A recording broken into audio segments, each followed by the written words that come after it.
हम बात करने वाले हैं बहुत ही इंपॉर्टेंट टॉपिक के बारे में जिसका नाम है थर्मोडायनेमिक्स। थर्मोडायनेमिक्स को हम बेसिक से पढ़ने वाले हैं, तो चलिए शुरू करते हैं। सबसे पहले हमने क्लास 9 के अंदर पढ़ा रखा होता है कि जो चेंजेस होते हैं, जो परिवर्तन होते हैं, जो चेंजेस होते हैं, वो दो टाइप के होते हैं। कौन कौन से? एक होता है हमारे पास में फिजिकल चेंज और एक होता है हमारे पास में केमिकल चेंज। ओके, क्या होता है? एक होता है फिजिकल चेंज और एक होता है केमिकल चेंज। जो फिजिकल चेंज और केमिकल चेंज होता है उसके अंदर होता क्या है? ठीक है, उसके अंदर क्या होता है? उसके अंदर हमारे पास में जो दो बॉडीज होती है उनके बीच में क्या होता है? इंटरैक्शन होता है।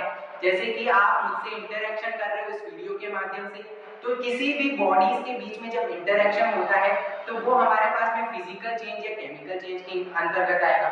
और इस इंटरैक्शन की वजह से क्या होता है?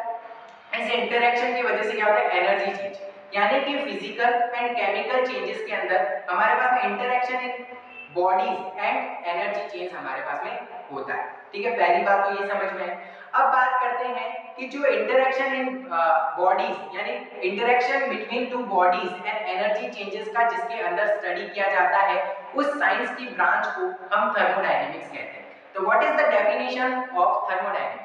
आपको अगर कोई भी पूछे कि थर्मोडायनेमिक्स की डेफिनेशन क्या होती है, इसको कैसे तुम डिफाइन करोगे, तो तुम बहुत सिंपल से डिफाइन कर सकते हो कि दो बॉडीज के बीच में जब भी इंटरैक्शन होता है ना, जब भी किसी दो बॉडीज के बीच में इंटरैक्शन होता है तो उसकी वजह से एनर्जी में चेंज होता है। ठीक है, क्या होता है? एनर्जी के अंदर चेंज होता है। तो एनर्जी के अंदर चेंज होता है, इसकी जिसमें स्टडी की जाती है उसी को बोला जाता है thermodynamics. That is the definition of thermodynamics. ये हमारे पास में क्या हो गई? डेफिनेशन हो गई थर्मोडायनेमिक्स। अब थर्मोडायनेमिक्स को नाम से समझो। थर्मोडायनेमिक्स, थर्मोडायनेमिक्स दो शब्दों से मिलकर बना है। सबसे पहला शब्द है थर्मो। थर्मो का मतलब क्या होता है आपको ये समझना पड़ेगा। सबसे पहले थर्मो का मतलब होता है हीट या एनर्जी। ठीक है, थर्मो का मतलब क्या होता है? हीट या एनर्जी। एंड डायनेमिक्स, वापस सुनो क्या है? डायनेमिक्स का मतलब होता है इन मोशन, यानी कि जब भी हीट या एनर्जी चल रही हो, गतिशील अवस्था में हो, मोशन वाली कंडीशन के अंदर होना, तो उसी को बोलता है थर्मोडायनेमिक्स। ठीक है, आप इसको वर्ड से भी समझ गए। थर्मोडायनेमिक्स मींस हीट एनर्जी जब मोशन के अंदर हो तो उसे थर्मोडायनेमिक्स बोलते हैं। बहुत ज्यादा सिंपल, और इसकी डेफिनेशन भी मैंने बताया। बात करते हैं इंटरैक्शन बिटवीन बॉडीज। ठीक है, इंटरैक्शन बिटवीन बॉडीज, जब दो बॉडीज के बीच में इंटरैक्शन होता है ना, तो हमारा इंटरेस्ट दोनों बॉडीज में नहीं होता है। जैसे कि मान लो आप खाना बना रहे हो, ठीक है, तो खाना बना रहे हो तो उससे एनवायरनमेंट के अंदर कितना क्या हो रहा है, एनवायरनमेंट प्रदूषित हो रहा है, उससे आपको कुछ लेना देना नहीं है। आपका लेना देना जो उस बर्तन के अंदर खाने की चीज है ना, उससे होता है। तो आपका इंटरेस्ट जो होता है वो डिसाइड करेगा कि आपके लिए सिस्टम कौन सा है। यानी कि दो बॉडीज है, उसमें से एक में आपका इंटरेस्ट है, एक में आपका इंटरेस्ट नहीं है। मान लो आपको जो खाना बना रहे हो उस खाने में इंटरेस्ट है, लेकिन उस खाने की वजह से जो एनवायरनमेंट के अंदर चेंज आ रहा है उसमें आपका कोई इंटरेस्ट नहीं है। तो आपके लिए जो सिस्टम होगा ना, वो क्या होगा? वो खाना होगा। यानी कि दो बॉडीज में से वो बॉडी जो आपके रिसर्च इंटरेस्ट और स्टडी इंटरेस्ट से रिलेटेड है। ठीक है, क्या बोल रहा हूं मैं? पहली बात ध्यान से सुनो। दो बॉडीज होती है, उसमें से एक में आपका इंटरेस्ट होता है, स्टडी इंटरेस्ट से रिलेटेड होती है। क्या बोला मैंने? ऐसी हमारे पास में बॉडी जो हमारे पास में क्या होती है? स्टडी इंटरेस्ट या रिसर्च इंटरेस्ट से रिलेटेड होती है, उसको हम क्या बोलते हैं? सिस्टम बोलते हैं। अब सिस्टम होने की दो कंडीशन है। क्या? सबसे पहला तो वो क्या होनी चाहिए हमारे पास में? रियल बॉडी होनी चाहिए। ठीक है, ऐसा नहीं कि हम माइक्रोस्कोपिक लेवल पर बात नहीं करेंगे, ऐसा नहीं बोलेंगे कि हाइड्रोजन हमारे पास में सिस्टम हो जाएगा, हम हीलियम को सिस्टम नहीं मान सकते। हम मैक्रोस्कोपिक बृहद लेवल पर बात करेंगे, मैक्रोस्कोपिक लेवल पर बात करेंगे थर्मोडायनेमिक्स के अंदर। ठीक है, तो सिस्टम हमारे पास में वो होगा जो हमारे पास में रियल बॉडी होनी चाहिए, मैक्रोस्कोपिक होनी चाहिए, बड़ी होनी चाहिए, और हमारे पास में रिसर्च इंटरेस्ट से रिलेटेड होनी चाहिए, जिसमें हमारा इंटरेस्ट होना चाहिए। जैसे किसी एनवायरमेंट जो पर्यावरणविद होते हैं, उनके लिए एनवायरमेंट की चिंता ज्यादा होती है, तो उनके लिए सिस्टम एनवायरमेंट हो जाएगा। मान लो आपको पता लगाना है लैपटॉप के बारे में, तो लैपटॉप आपके लिए सिस्टम हो जाएगा, क्योंकि लैपटॉप रियल है, आपके स्टडी इंटरेस्ट से रिलेटेड भी है और मैक्रोस्कोपिक भी है। तो आपका रिसर्च इंटरेस्ट, आपका स्टडी इंटरेस्ट डिसाइड करेगा कि आपके लिए सिस्टम क्या होना चाहिए। तो ये तो बात होगी सिस्टम की। लेकिन सिस्टम के अलावा ठीक है। सिस्टम के अलावा जितना भी रियल पार्ट ऑफ यूनिवर्स होता है, ठीक है, real part of universe except system, system के अलावा जितना भी रियल पार्ट ऑफ यूनिवर्स होता है उसको बोला जाता है सराउंडिंग। क्या बोला जाता है? सराउंडिंग। सिस्टम क्या होता है? डेफिनेशन यहाँ पे लिखी गई है कि रियल पार्ट ऑफ यूनिवर्स, ठीक है, रियल पार्ट ऑफ यूनिवर्स जो कि आपके स्टडी इंटरेस्ट से रिलेटेड होता है उसको सिस्टम बोला जाता है। दूसरा, the real part of universe except system, system के अलावा जितना भी रियल पार्ट ऑफ यूनिवर्स होता है उसको बोला जाता है सराउंडिंग। क्या बोला जाता है? सराउंडिंग बोला जाता है।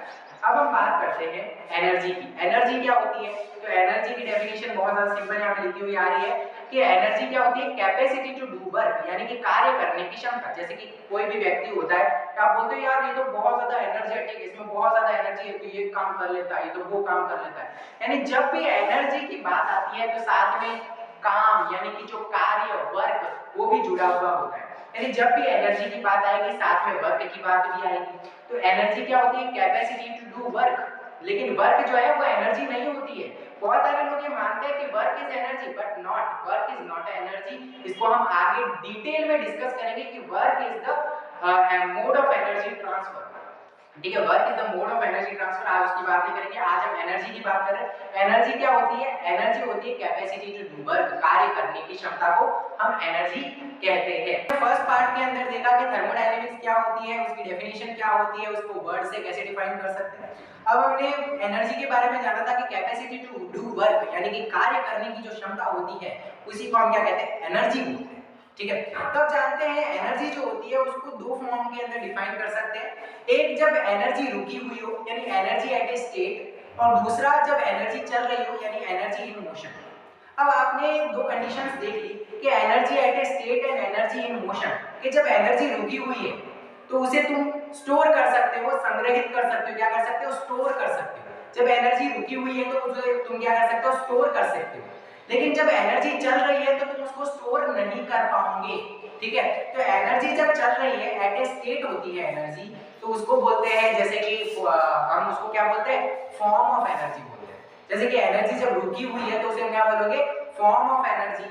और अगर एनर्जी चल रही है यानी कि जब एनर्जी चल रही होती है ना तो उसे तुम बोलोगे मोड ऑफ एनर्जी ट्रांसफर। क्या बोलोगे? Mode of energy transfer. यानी जब भी एनर्जी चल रही है तो उसे तुम क्या बोलोगे? मोड ऑफ एनर्जी ट्रांसफर बोलोगे। जैसे कि तुम्हारे पास में फॉर्म ऑफ एनर्जी क्या क्या हो सकती है? इंटरनल एनर्जी हो सकती है जिसको तुम यू से डोनेट करते हो, ठीक है, इंटरनल एनर्जी हो सकती है। एंथैल्पी हो सकती है जिसको तुम H से रिप्रेजेंट करते हो।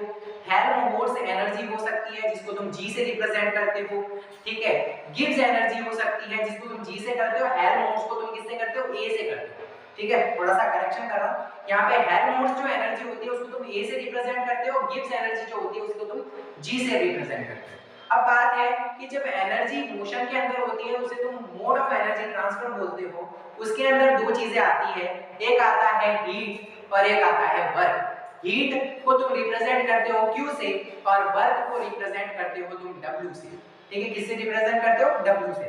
तो आज के इस लेक्चर के अंदर हमने थर्मोडायनेमिक्स की बेसिक चीजों को, आधारशिला को रखा, जिसके अंदर हमने डेफिनेशन, सिस्टम क्या होता है, सराउंडिंग क्या होता है, थर्मोडायनेमिक की नेम से डेफिनेशन कैसे निकाल सकते हैं, एंड हमने एनर्जी जो होती है उसके टू फॉर्म्स के बारे में पढ़ा कि एट ए स्टेट एनर्जी जो होती है उसे फॉर्म ऑफ एनर्जी बोलते हैं, और जो हमारे पास में मोशन के अंदर एनर्जी होती है उसको हम मोड ऑफ एनर्जी ट्रांसफर बोलते हैं। इनके बारे में पढ़ा। तो लेक्चर अगर पसंद आया तो वीडियो लाइक शेयर सब्सक्राइब जरूर करें। मिलते हैं अगली वीडियो के अंदर। Thanks lot.